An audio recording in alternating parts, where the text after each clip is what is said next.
अक्टूबर 2015 CIA headquarter Virginia. John Brennan को एक unknown number से कॉल आती है। कॉल करने वाला कोई बच्चा मालूम होता है जिसने जॉन को बताया कि उसने CIA के सारे सिस्टम को हैक कर लिया है। इस कॉल को प्रैंक कॉल समझा जाता अगर ये किसी आम इंसान को की जाती, लेकिन जॉन ब्रेनन उस वक्त दुनिया की सबसे पावरफुल इंटेलिजेंस एजेंसी CIA के डायरेक्टर थे, जिनको फोन करना तो दूर की बात, उनका पर्सनल मोबाइल नंबर जानना भी एक बहुत बड़ी बात है। ये कहानी है उन दो बच्चों की जिन्होंने CIA के सारे सिस्टम को हैक करके अमेरिका जैसी सुपर पावर को तिगनी का नाच नचा दिया था। वो बच्चे कौन थे और उन्होंने क्यों और कैसे ये कारनामा अंजाम दिया था। ज़ेम टीवी की वीडियोस में एक बार फिर से खुशामदीद। नाजरीन, जब कॉलर से उसकी डिमांड पूछी जाती है तो वो कहता है कि अमेरिका मिडिल ईस्ट खसूसन फ़लस्तीन में हमले बंद करे और दुनिया को पुरअमन रहने दे। उसकी फ़ोन कॉल से पहले ही CIA को मालूम पड़ चुका था कि उनका सिस्टम हैक हो चुका है। ये हैकिंग CIA समेत अमेरिका को क्या नुकसान पहुंचा रही थी, इसका आइडिया आपको वीडियो में आगे चल के हो जाएगा।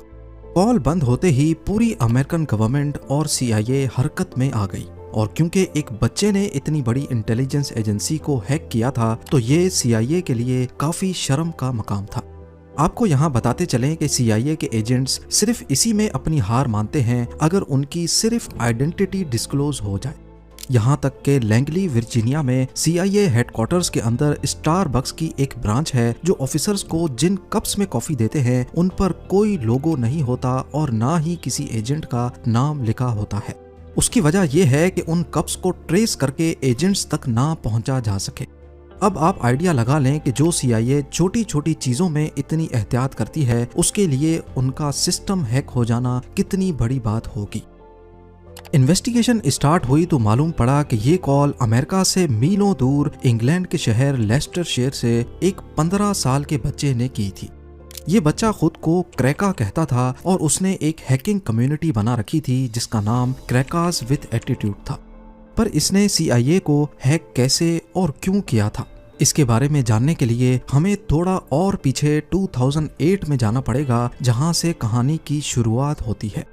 2008 में अमेरिका की स्टेट वर्जीनिया में एक दूसरा लड़का था जिसकी पहचान डिफॉल्ट के नाम से होती है, और ये वीडियो गेम्स का बहुत शौकीन था। उसने वीडियो गेम्स में जीतने के लिए गेम्स की प्रोग्रामिंग में घुसकर कुछ चेंजेस करना शुरू कर दी। वो ऑनलाइन गेम्स जैसा कि काउंटर स्ट्राइक को अपने हिसाब से तब्दील करता और उसके रूल्स को चेंज करके बड़ी आसानी से गेम जीत जाता था, यानी कि वो चीट्स बनाता था। वो चीज़ों को अपने हिसाब से चलाने लगा और ये सब कुछ उसने इंटरनेट से ही सीखा था। डिफॉल्ट नामी लड़के को इस सब की इंस्पिरेशन एनोनिमस नामी हैकिंग ग्रुप से मिली थी, जो कि 2008 में काफ़ी फेमस हो चुका था। एनोनिमस ग्रुप उस वक्त अक्सर न्यूज़ की हेडलाइंस बना देता था। ये ग्रुप अपनी आवाज़ उठाने के लिए बड़ी बड़ी वेबसाइट्स हैक करता और उन पर अपनी मर्जी का मैसेज लिख देता था। ये सब कुछ देखकर डिफॉल्ट एनोनिमस से काफ़ी इम्प्रेस हुआ और फिर उसने भी हैकिंग की दुनिया में कदम बढ़ाना शुरू कर दिए। डिफॉल्ट ने आहिस्ता आहिस्ता छोटी मोटी वेबसाइट्स हैक करना शुरू कर दी, लेकिन वो कुछ बड़ा करना चाहता था जिसके लिए उसको भी किसी हैकिंग ग्रुप की ज़रूरत थी। लिहाजा डिफॉल्ट एनॉनसेक नाम के एक हैकिंग ग्रुप में शामिल हो गया। ये ग्रुप पहले भी कई वेबसाइट्स हैक कर चुका था, लेकिन ये हैकिंग ज़्यादातर पॉलिटिकल पर्पस के लिए की जाती थी।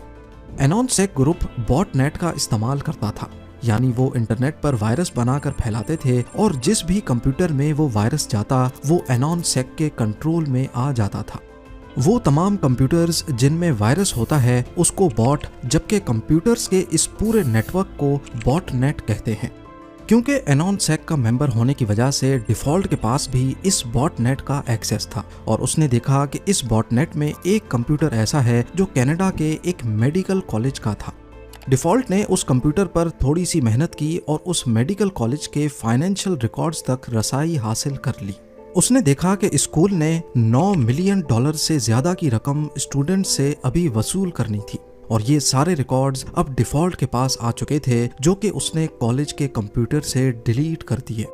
डिफॉल्ट की पहली हैकिंग कामयाब हो चुकी थी। इसकी वजह से मेडिकल कॉलेज का सारा निज़ाम धर्म भरम हो गया। ये पहली हैकिंग तो इसने शरारत में की थी, लेकिन अगली हैकिंग गुस्से में की गई। 2014 में डेनमार्क की गवर्नमेंट ने एक शर्मनाक लॉ पास किया जिसके मुताबिक जानवरों के साथ जिनसी ज्यादती की जा सकती है।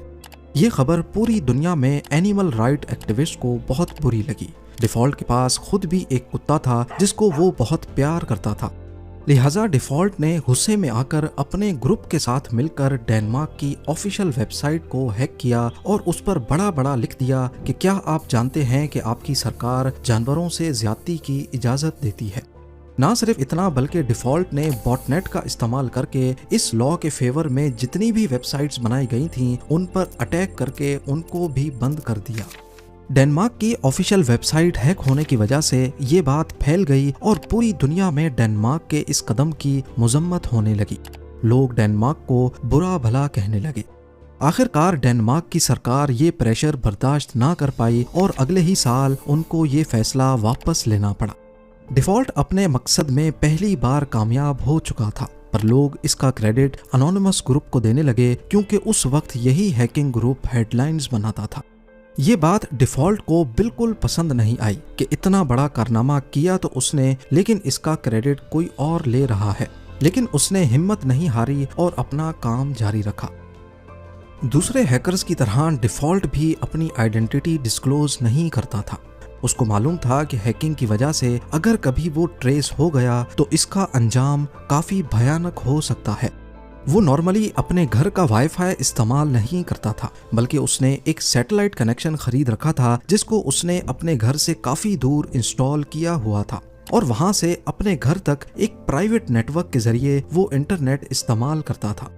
उसका कंप्यूटर भी काफी सिक्योर था, यहाँ तक कि इस सिक्योरिटी की वजह से उसका कंप्यूटर ऑन होने में 30 मिनट लगा था।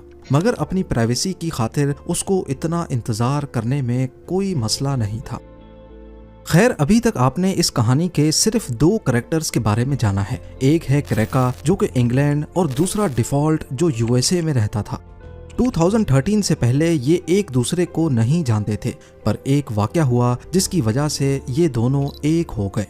Edward Joseph Snowden National Security Agency में as a computer intelligence consultant थे। एक अमेरिकन गवर्नमेंट के प्रोजेक्ट पे काम करते समय इनको ये मालूम हो गया कि CIA हर इंटरनेट यूजर का डाटा और उसकी प्राइवेट इंफॉर्मेशन अपने पास राजदारी से रखती है और फिर उसे अपने मकासद के लिए इस्तेमाल करती है, जबकि यूजर को इस बात का इल्म नहीं होता।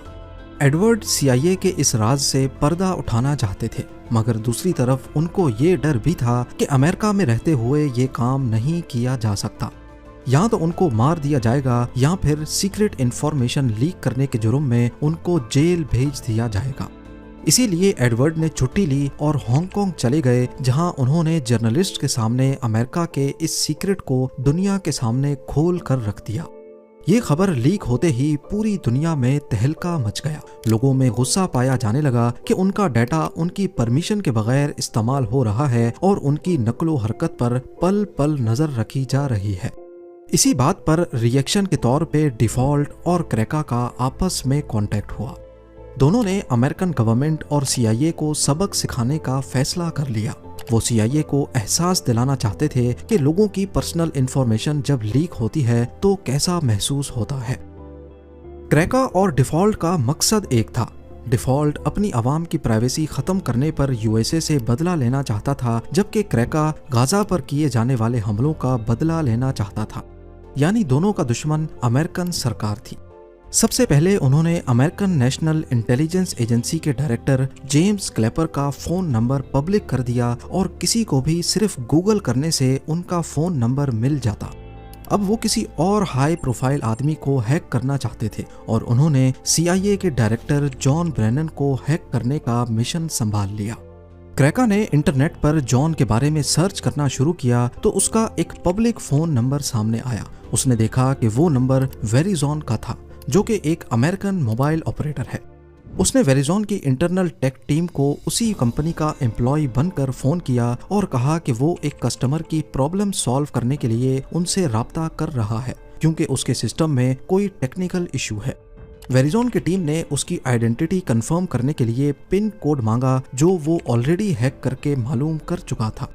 वेरिफिकेशन के बाद वेरिजॉन ने जॉन ब्रेनन की पर्सनल डिटेल्स क्रैका से शेयर कर दी। अब क्रेका के पास जॉन ब्रेनन का account number, backup mobile number, address और उसके बैंक कार्ड के आखिरी 4 डिजिट्स भी मौजूद थे।